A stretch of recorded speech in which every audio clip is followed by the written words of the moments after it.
Well, hello. Welcome once again to Pale Blooms and Beyond. Thank you for joining us today. And if you do like this kind of programming, please be sure and hit the like button below and also subscribe to the channel. A lot of the musicians and artists that I talk to on this channel may not be household names, but they all have a story to tell. Maybe back in their day, a lot of the artists did not see, get the recognition that they deserved, or maybe they were overlooked a little bit. But they do all have a story to tell, and hopefully during these interviews, we will hook up with some of the older fans and find some new ones as well. Diane Hildebrand, now known as Joya Diane Skye, is an American singer-songwriter who is probably most known for her work with the Monkees. Skye began writing songs at the age of 13. In the mid-60s, she became a staff writer for Screen Gems, a company that provided many of the songs recorded by the Monkees, as well as co-writing the theme for the TV show The Flying Nun. She did release a solo album in 1969 entitled Early Morning Blues and Greens, of which I have a CD copy. In the 70s, she would co-write the original theme song for the Partridge Family. After a move to India in 1971, Diane changed her name to Joya Diane Skye.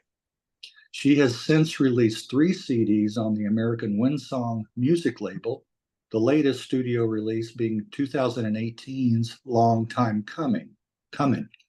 A live album was released in 2019 on American Windsong. Well, welcome, Skye. Thank you for being here. Hi, Greg. It's a pleasure to be here and hang out with you. Well, thank you. Thank you for hanging out and for scheduling and rescheduling and working this out. I knew eventually we'd get it done. Well, I'm not that tech savvy. I wasn't a few years ago before I started doing this, and I was pretty averse to doing these kind of things myself. So, and here you are. And here I am. That's right. It just shows if I can learn it, anybody can. Well, where were you born? I was born in Roswell, New Mexico, in the same hospital as John Denver. Is that right? 2 years. He was born in 43. I was born in 45. And the Roswell UAPs, that happened in 1947. Oh, okay. You didn't see any aliens when you were there, did you? No, I actually I never spent a lot of time in Roswell. When I moved back from Austin, I arranged to stop there and spend the night just to see what it was like to sleep in the town I was born in. Oh, and it was an interesting experience. There was a little diner across the street from the motel we camped in. And I went over there in the morning to have breakfast and wound up chatting up a whole bunch of Roswellians. And they were so kind and so fun. I had a great time with them. Then I drove out of there and I've never been back. But it was great for a minute. A couple of years ago, August, I took my son, who was like 15 at the time, and we went to New Mexico. And through that area, then we went out to Carlsbad Caverns out there and got to see that. And that was kind of interesting and fun. Well, early on, do you remember hearing music in the household at all? No. No music. No, I used to play music. Okay. Do you want to hear a little bit more about how this started? Yes, please. So my dad kept taking 2-year contracts in foreign countries. My guess is he made a lot of money doing that. Because first it was Israel. We were there 2 years. Then it was Cuba. We were there 2 years. And then when I was 13, he took a job in Sao Paulo, Brazil. And we moved there. Okay. I was listening to music, and I was listening specifically to the Everly Brothers. Yes. Had the most wonderful harmonies, and yes, I just loved them. And I had a guitar. They bought me a guitar. I wanted a piano, but because we moved so much, they bought me a $13 Stella guitar. The thing had action about a half an inch off. Did it? It would make your fingers bleed in 15 minutes. And, and, and I knew 4 chords. Yeah. C, A minor, F, and G, and only in that order. It hadn't occurred to me they could be in any other order. I was not in concert pitch. So when I tried to play along with the Everly Brothers, of course, it went nowhere. This Right. one night, I don't know where my brother was. He wasn't home. My dad was flying. My mom was next door with a neighbor lady, and I was trying to play with the Everly Brothers, and nothing happened. So I pulled a typical Skye tantrum and went, well, then I'll just write my own song if I can't play. And I sat down and I did. I wrote a song. Yeah. I wrote about 6 to 10 songs in C, A minor, F, and G in that order. Before I started to branch out a little bit. You mixed it up a little. But I wrote a lot. Yeah. It got me through adolescence. Yeah. It Yeah. literally, it was like a lifesaver. Right. It was an escape for you. It was, It wasn't an escape, it was a Uh-huh. focus. It was okay. You focused on it. Yeah. And it was it's a spiritual kind of a connection too, I'm sure. Even at that early age.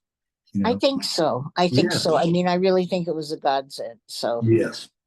Well, thank goodness for that.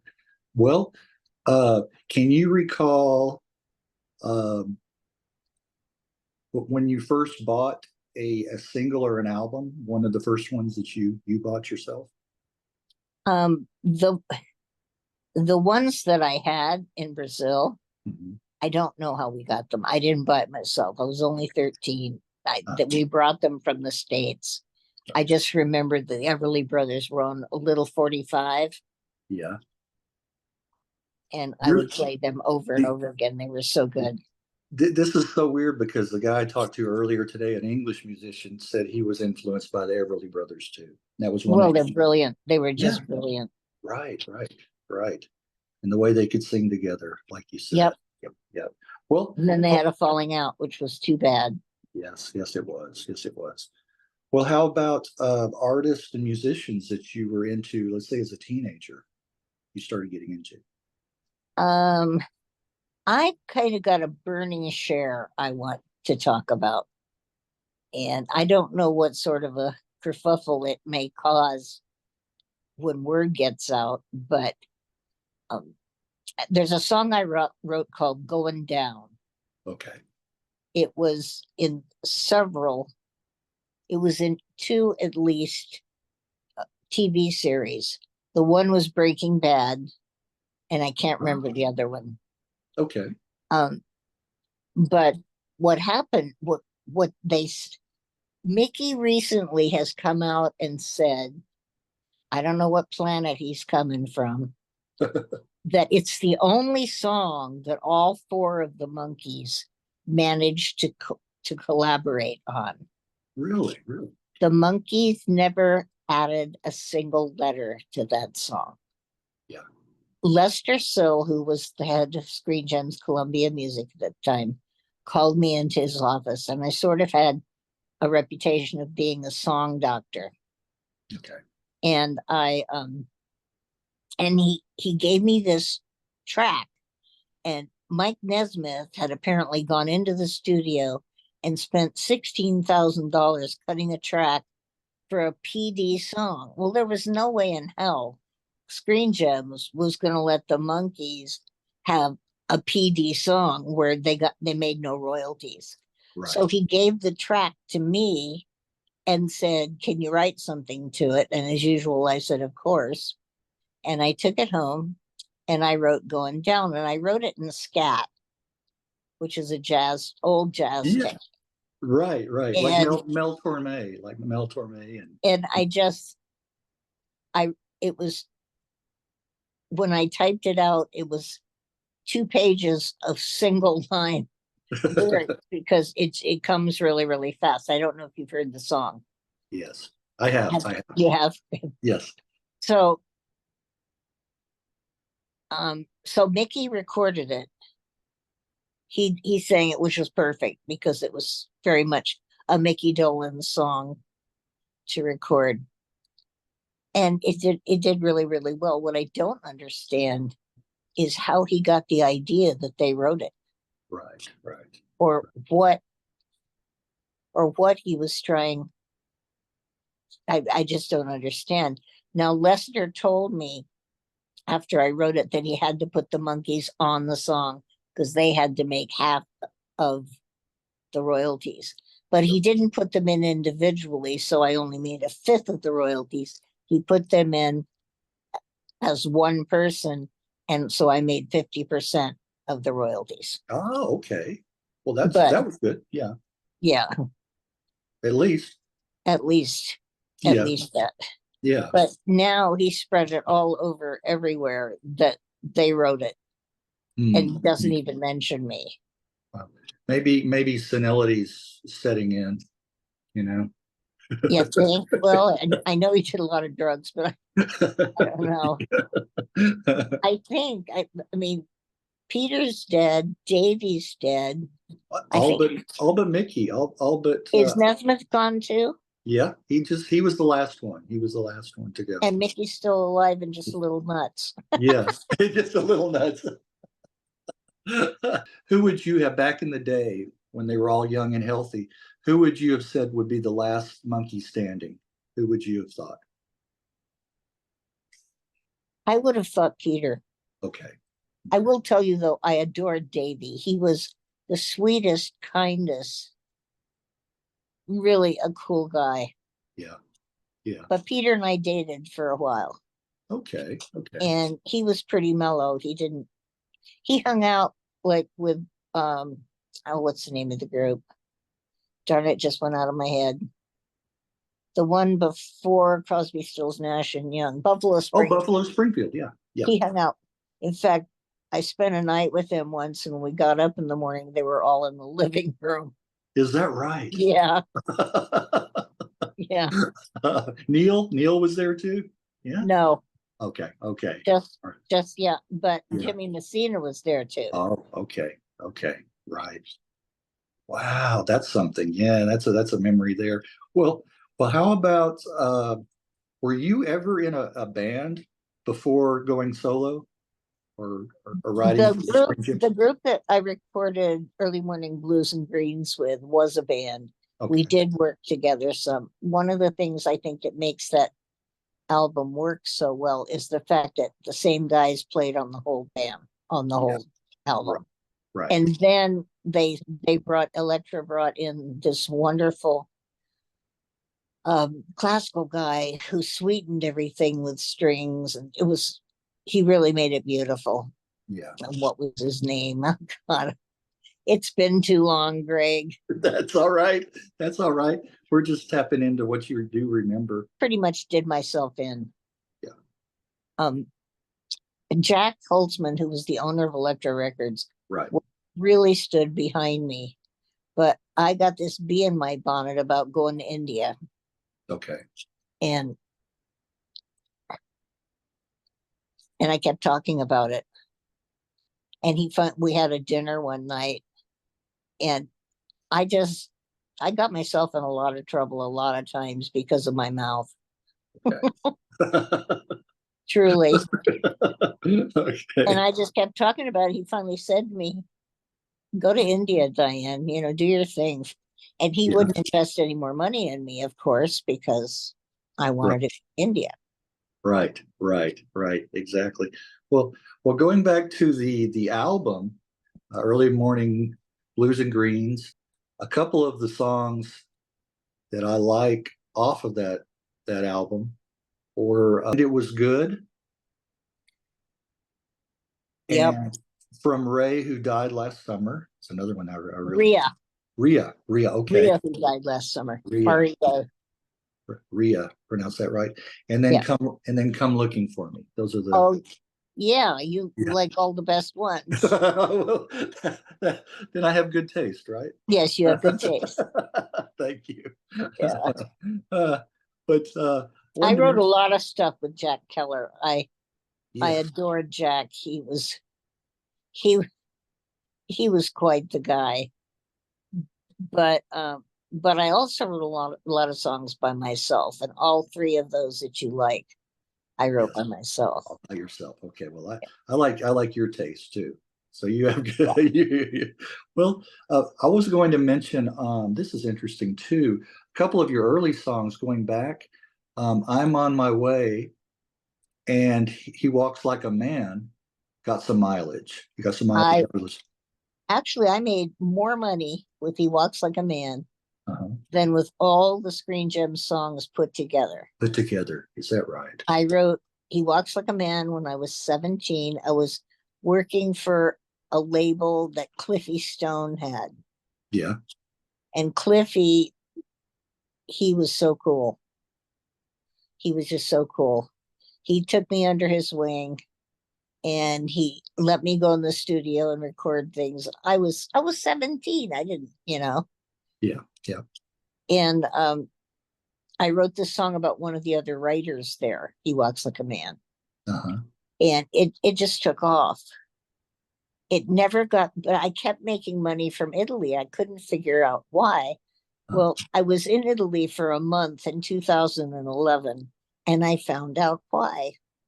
There's a woman singer, and she's just a singer, as was Jody Miller. She's just a singer. Uh-huh. Who came on the scene at the same time Jody did, and did an Italian version of He Walks Like a Man. Ah, Except by the time I was there in 2011, she was still a big star. okay. Jody kind of fell off Uh-huh. after He Walks Like a Man. And she had a beautiful voice and she was a beautiful woman.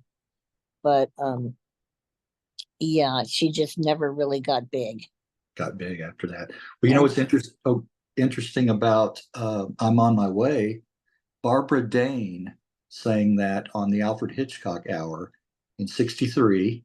huh, And she just passed away just a few days ago huh, at 97. Barbara Dane was 97. wow. Yeah. And it was self-assisted. It was one of those, I guess she had been on a life support, something like that. Yeah. Because it said, I mean, not self, but assisted. So Yeah. now I had a friend who got ALS and she Mhm. moved from Colorado to Oregon just because she could do that.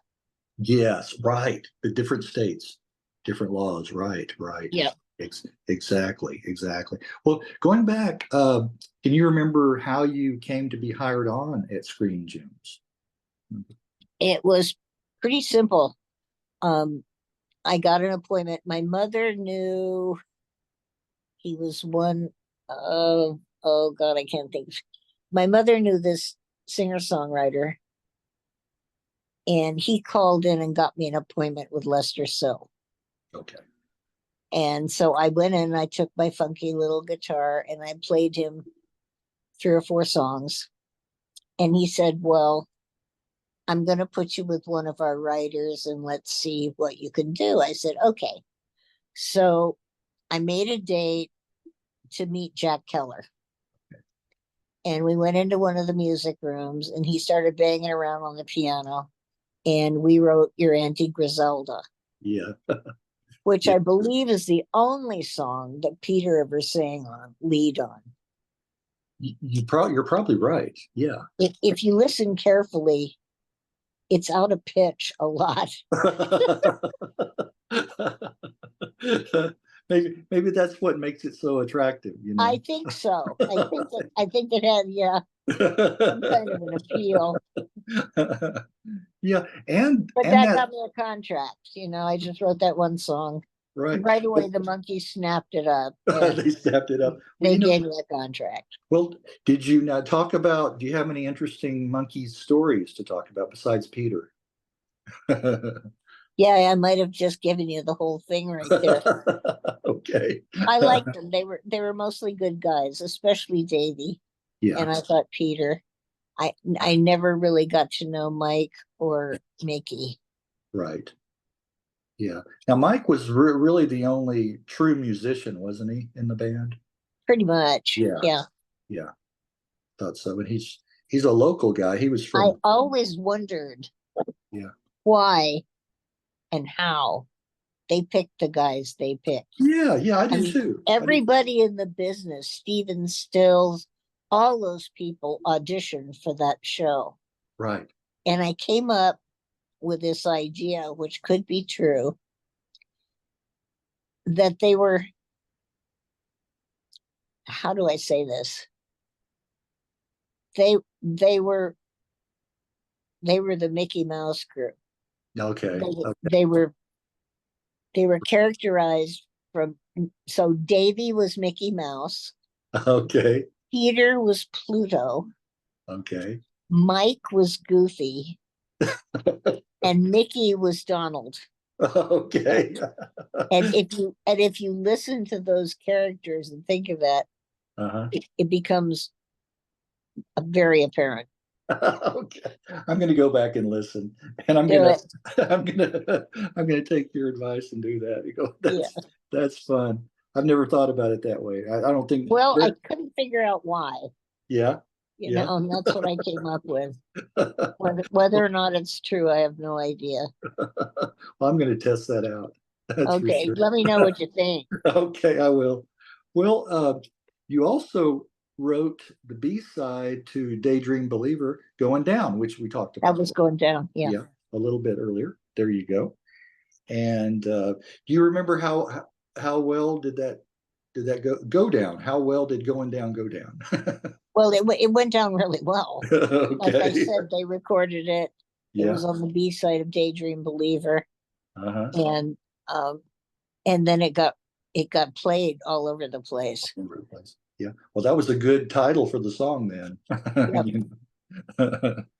Yeah, I Prophetic. actually went to one of their shows, which was Okay. like in this giant arena where thousands of people would crowd in. I was sitting at the top row watching it, and Mickey came out and did Going Down.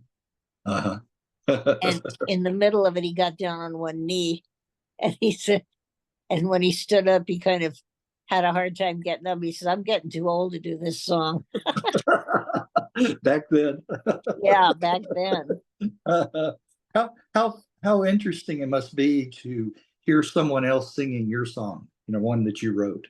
It wasn't a song I ever wanted to sing. So Okay. I Okay, couldn't sir. have done it. I could Okay. not have done it. Well, it's Sonny wanted me to comment on yeah. that I was a female in a male run world, which is really true. Okay. Yeah. And I think she has a point there. I had to work twice as hard. Right. Right. I had to produce more music, better music than a guy did. Wes Farrell, who I wrote the first theme for the Partridge Family with, ran over me roughshod, was so disrespectful and unkind, and just not a particularly nice guy. Yeah. And then he went off and changed the song, although quite frankly, he didn't let me have much to say about it because he was everything. He was all he wanted, but he let somebody else write new lyrics for it. So I lost that song. I think there was a lot of stress on me that wouldn't have been there if I had been male. Yeah, exactly. And I think it's like, I don't want to compare it to, other, musicians, but if you don't fit certain stereotype, you were trying to make headway into the folk pop, arena and that music, that style.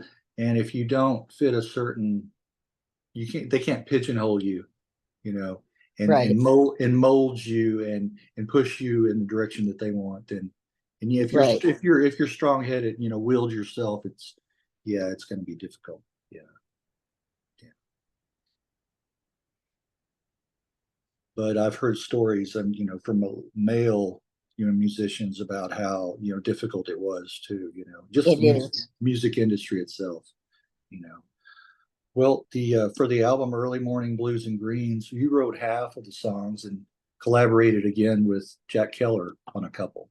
I wrote, I collaborated with Danny Laudemizer, however you pronounce it.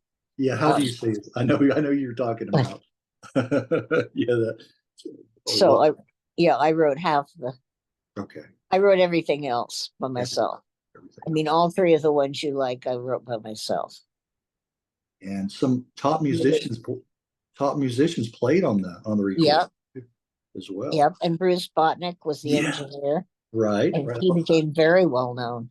right.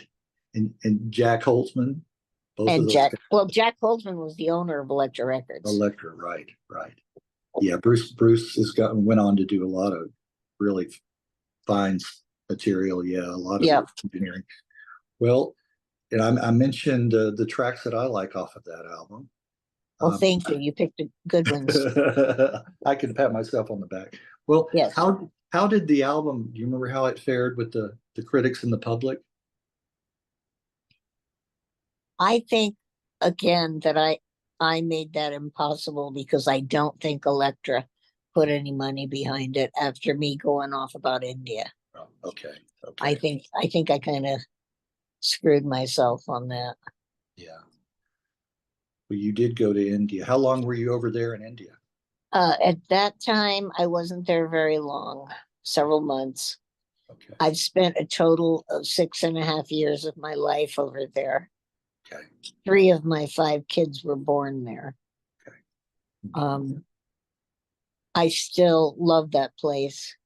I mean, it's a community that was started by a woman named Mira Alfaso, who we called the mother, Okay. and she created Oroville as a secular place on the planet where people would live for peace and human unity. And I was very attracted to these ideals. Um, that was the main reason I wanted to go, was because I wanted to live a life that contributed to peace and human unity. Right. So you were definitely doing some soul searching while you were there too. Always, I was always doing that. How did talk about if you don't mind how your new name, how you came up with that? Well, Hildebrand was my stepfather's name, Yeah. and I was never legally adopted. I had not a drop of German blood, Okay. and I wanted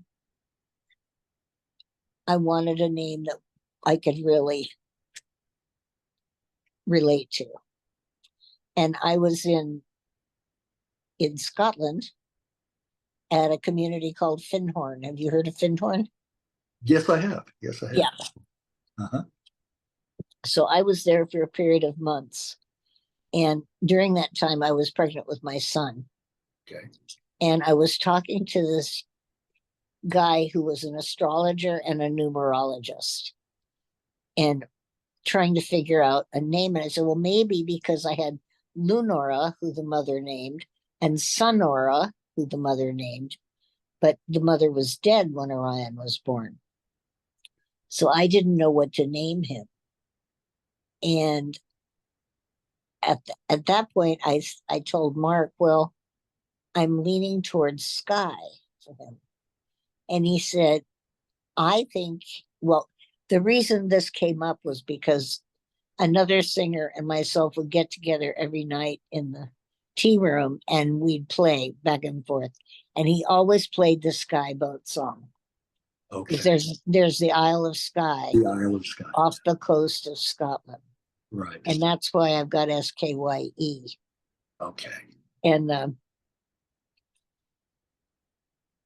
And and Mark said to me, I think you should take Sky as a surname because it's a one.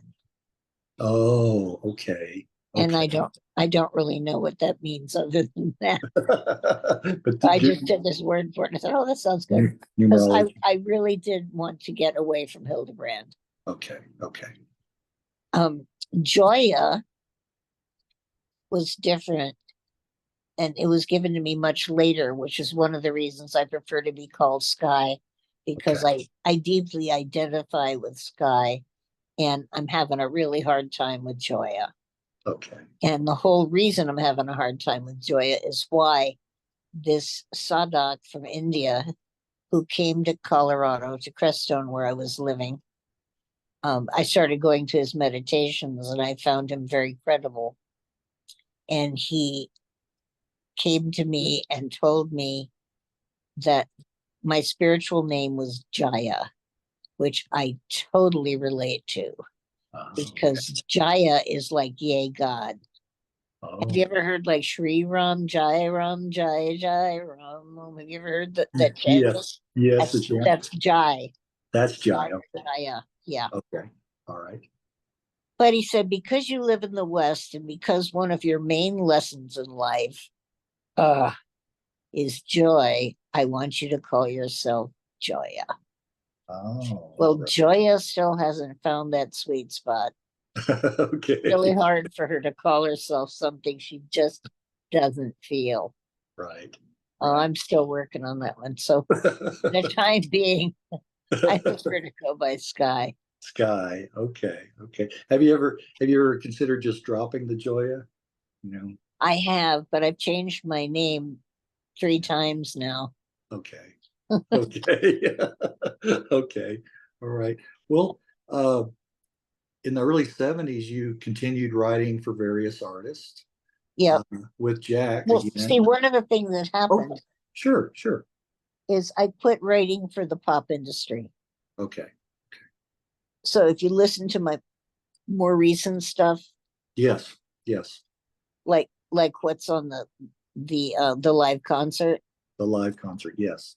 have you had a chance to listen to that? I've listened to some of it, not all of it, but I have. Yes. I got really lucky with that because one of the guys who came, there's about 25 people who came, Mhm. and he had this little bitty German microphone. It was not even as big as a pack of cigarettes. It was tiny.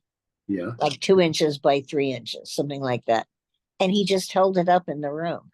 Yeah. And the acoustics were really good in this room to begin with. But it was good enough that we put it on a CD and released it. And it was just because of this little microphone. This little microphone. Wow. Yeah. Wow. Yeah. I've heard of some microphone from Germany. I don't know if it's the same brand, but I think the Germans have that kind of thing really down. Right. I think so too. And they're good technicians and engineers and right. Thing. Yes, they are. Well, you want to skip over then the pop songs because you were talking about you. Well, I kind of quit writing them. Okay. Well, I just want to see your memories on the writing for the Flying Nun, the music for Flying Nun. So let's see who do right there. Oh yeah. So I wrote this with this guy, another guy who used me and abused me. We wrote a bunch of songs for the Flying Nun, but he didn't give me the title song. He gave that to this guy. And as it turned out, the Flying Nun didn't live very long. Yeah. And then I also wrote Bridget Loves Bernie. Oh, right. Okay. And I can't remember if it was Jack or who the composer was on that. But that show was so cute. We loved, but it because she was Catholic and he was Jewish. Both churches were enraged that we would suggest such a thing, and they wound up having to drop the show. Which was too bad. That's too bad. Yeah. Yeah, it was. I remember that girl. I remember that girl watching that too, and some of the because they were both. Well, he was Jewish, and she was Marlo Thomas. She's not. Danny Thomas, Lebanese, right? Lebanese. Yeah, I think. But that was another show. Yeah, the Flying Nun. They used to come up with some wacky ideas. Yeah, a nun that could fly. Yeah. That's funny Sally, stuff. it was Sally Field, wasn't it? Yeah, it was Sally Field. Yes, it was. I just recently watched her in Brothers and Sisters. Yeah, and she was in Gidget too, right? Yeah, yeah, she was Gidget. She was Gidget. Yeah, yeah. Well, here's the other one. Easy Come, Easy Go for Bobby Sherman. I Yes. wrote Easy Come, Easy Go in 15 minutes flat. Did you really? I did. I did. Jack and I got all prepared and I laid on the floor on my stomach to Uh-huh. write lyrics. Yeah. And yeah, 15 minutes flat, it was done. And then it went top 10 for It Bobby. did. Yeah. It just goes to show, some of them you just come out like that. And I had this one weird thing happen because Jack moved to Nashville yeah. and I don't remember where I was coming from, but I would go there and write with him for several weeks at a time. Yeah. And I was getting off the plane. That was back when you walked down the ramp and your Yes. friends were at the bottom of the ramp. Yeah. They were playing Easy Come, Easy Go over the loudspeakers in the airport as I walked down the ramp to Jack. It was like I thought something big was going to happen for sure. Right. Right. Wow. Wow. Did you hear back from Bobby No, Sherman? No, you didn't hear anything on no, that. I just wonder if some of these artists, if they are appreciative of that, or if they get back to the writers. What? he didn't. But Yeah. from what I heard, he got out of the music business and became a paramedic Yeah. Yeah. and married a girl and had kids and settled down, which I Right. think was pretty smart. Right. I Right. mean, I think you took the right path there. Well, as mentioned in the intro, you co-wrote the original theme song for the Partridge Family. When yes, when we're singing, and I remember that one well. Yes, yeah. I used to watch that when I was a kid. Yeah, Did you? with Wes Farrell. Wes Farrell. Yeah, Yeah, he was the one I was talking about. yeah. Not a fun guy at all. Okay, okay. Do you did you get to meet any of the cast at all from the Partridge Family? Not really. Not really. Not really. I went on the set with the Monkees, but not with the Okay. Partridge Family. Not with the Partridge Family. Yeah. Another co-write, this time with Jackie Mills, the theme from another TV series, The Ghostbusters. And Yeah, this was way before the movie, the blockbuster. no, Yeah. it was automate. It was Animated. animated, Yeah, yeah, and the yeah. word was there somewhere. I've got the sun shining right in my eyes. I don't know if you Okay. can see. Yeah, yeah. Do you have Oh, it just went behind a cloud. Cool. oh, did it? Oh, Yep, oh, you see, it heard you. The cloud, it the did. sun, It the heard. sun heard you. I am God. The sun does my. And then in the late 70s, you left Hollywood and began living more of a nomadic lifestyle. Well, Yeah. yeah, that's kind of. I didn't live a nomadic lifestyle. I lived in India, and I would Uh-huh. come back, and I moved to Santa Cruz, Okay. and I Okay. lived in Santa Cruz for about 7 years, and Okay. loved it. Yeah. You liked it there, huh? Yeah, I liked it there very much. Yeah. Why did you leave Santa Cruz? I had a dream to be off the grid and to be growing and raising our own food. Yeah. Okay. Unfortunately, my husband at the time did not share that dream, and my guitar player was only good up to a certain extent when it came to. So I was doing all the work.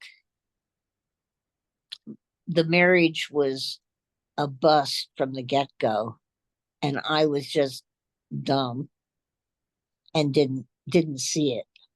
Yeah. Just didn't see it. And it took a lot of rejection before it got through to me that this man didn't really love me and was never going to, no matter what I did. But I bought us a homestead on some land that was cursed. Ah. This land had a Maidu tribe living on it. Down by the creek, there were 13 mortar holes in the big granite rock down there from them grinding the acorns from the oak trees. Oh, wow. Okay. And the Spanish apparently massacred these people, and somebody cursed the land. I have never, I thank God I didn't lose a child, but I have never lost so many animals anywhere else in my life. Not Yeah. even close. Wow. And everything, it was just a very bad situation. We were there for 3 years, and it was it wasn't a good experience at all. Yeah. I lost everything I put into it. We had to carry the loan for the guy who bought it, and he lasted for about 3 months, and I just ate all that money. Yeah. And then we did a short stint in Nevada City, and then we moved up to the John Woolman School, which was a Quaker boarding high school. Ah, all right. And I don't think Alan, my guitar player, didn't live there with us. We got a little cabin and lived there with the kids. Two of my daughters were attending the school. Lenora and Sonora were both in the school at that point. And I was teaching at the school, and my husband wound up teaching in the school too. Okay. He was a What, very fine teacher. what did you teach? What subject? Me, I I did all kinds of things. My favorite thing was I taught a life skills class, Ah, yeah. because nobody teaches kids how to balance a checkbook No, or no. any of that No. kind of stuff. So I started a class on that, and Yeah. the kids really seemed to enjoy it. Yeah, it's almost like home ec in a way.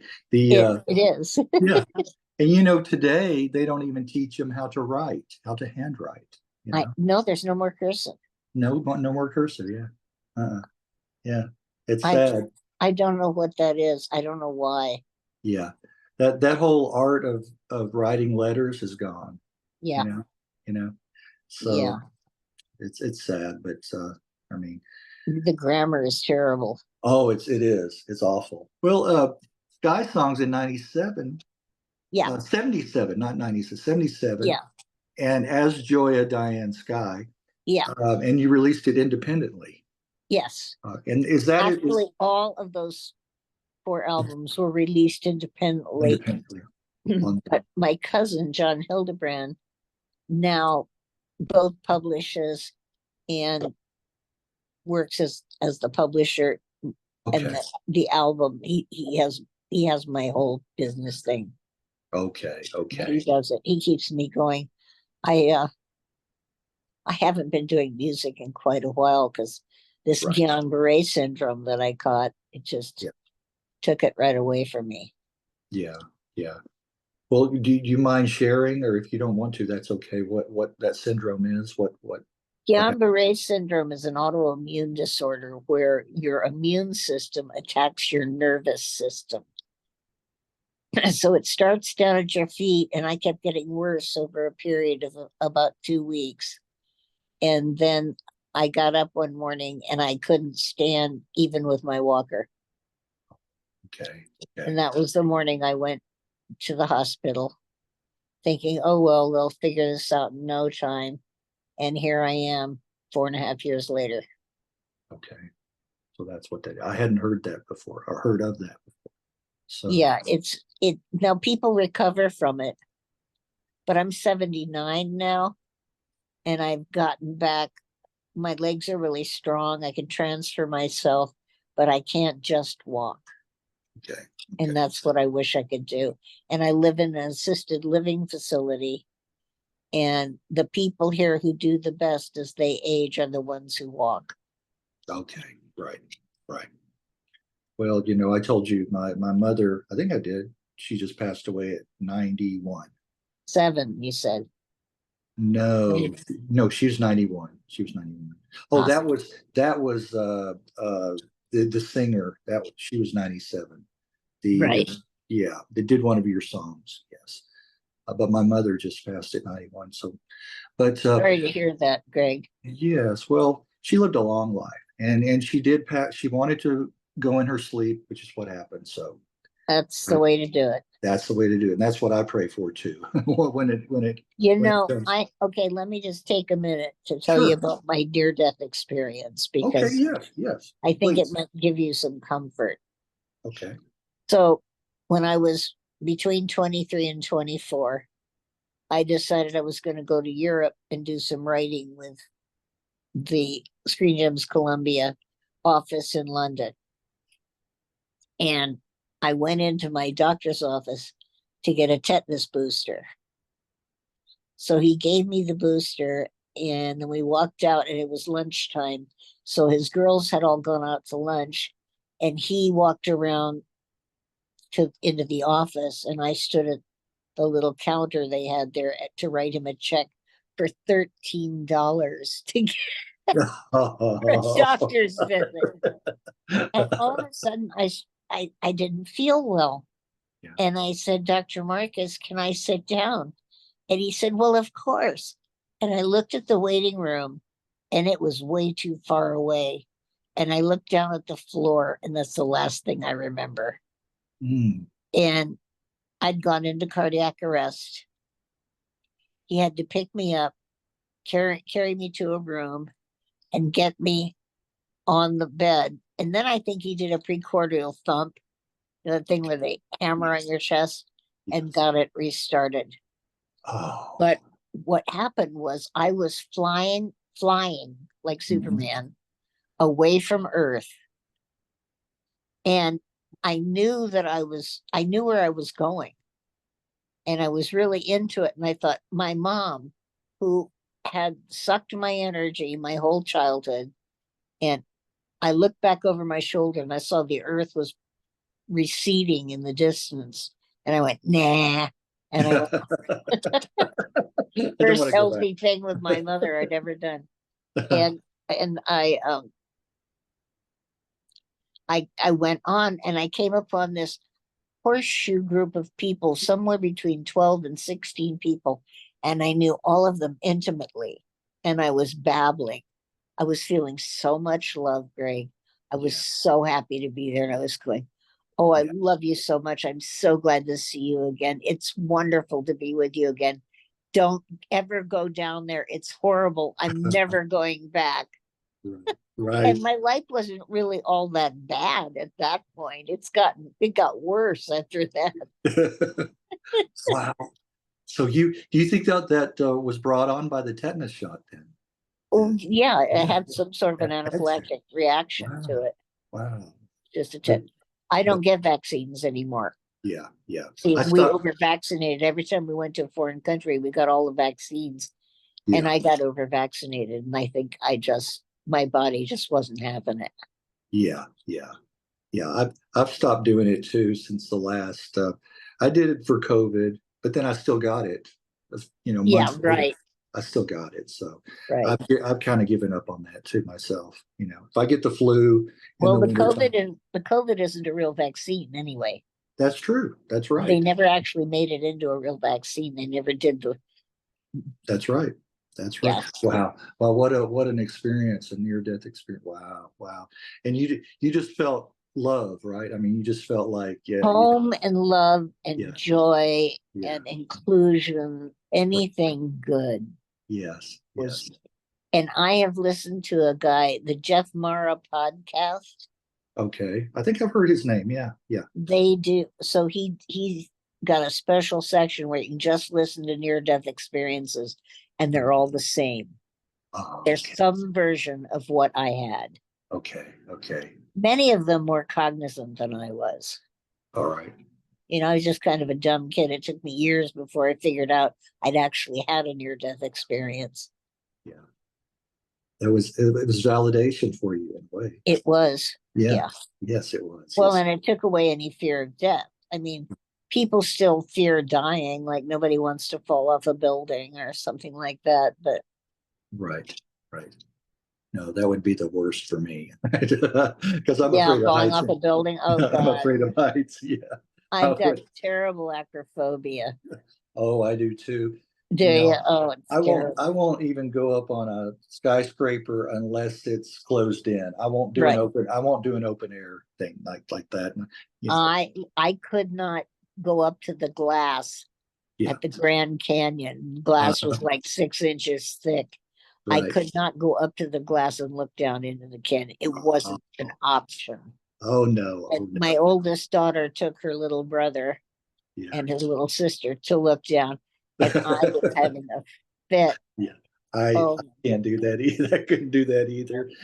And some of these, have you seen in Asia somewhere that they have the glass floors oh dear. that go out over these, like, Oh no. Oh, I where wouldn't the, know. high, Not and me. not even if it's safe, I'm not gonna do that. No, that's too much. That's too much. It's too much. It is too. Well, I don't know. Did you have anything else that you'd like to mention? I didn't really have any other. Oh, I'll think of something tomorrow. That's how I am. That's human nature. That's what I tell people. Well, if I think of something, I'll call you up and you can Okay. I think should of have said, how many times do you do? I should have said that. Or what. I shouldn't have said, yeah. That's just human nature. You Yeah, can't remember everything at the time.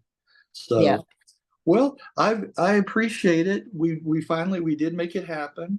Skye, we did make it happen. And I thank you for taking time out to do this and visit and talk with me and Yes. share some of those Come on in, memories. Honora. I need you. Okay. Greg, I'm gonna sign off.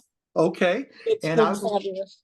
thank you very much. I've enjoyed it. And let's keep in touch, all right? I would like that very much. All right. All right. All right. All the best to you, okay? Let me know how it goes. I will.